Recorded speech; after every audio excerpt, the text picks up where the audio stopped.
again. Today I'd like to turn to the topic of vocabulary. What's the role of vocabulary in language learning?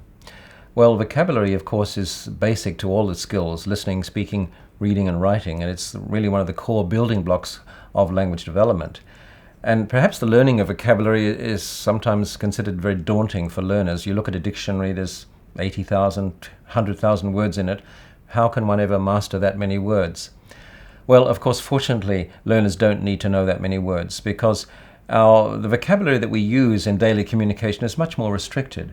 And when we teach a foreign language, we also teach a much more restricted corpus of words, if you like. We try to teach the essential basic words that students will need in daily communication and in reading and in listening.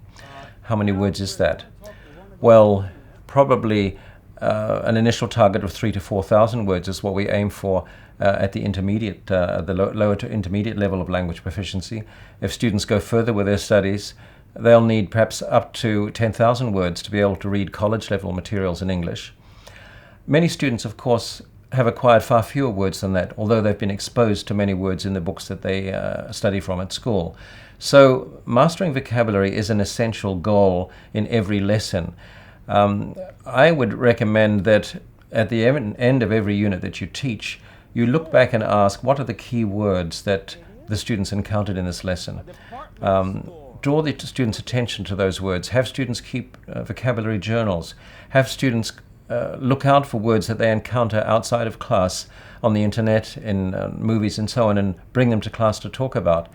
But make sure that your students are comfortable and are acquiring new vocabulary every day, really. Think of those targets. 4,000 words is what they really need to have achieved an intermediate level of language proficiency. And if they're going to be reading in English, to read college-level materials, they'll need to be getting their vocabulary up to a much higher level, 8,000 words, 10,000 words. Of course, we acquire most of those words through reading, but for speaking, where we'll use a much more restricted set of words, maybe 3,000 or 4,000, we'll acquire those words through practice, but also through repeated opportunities to use them.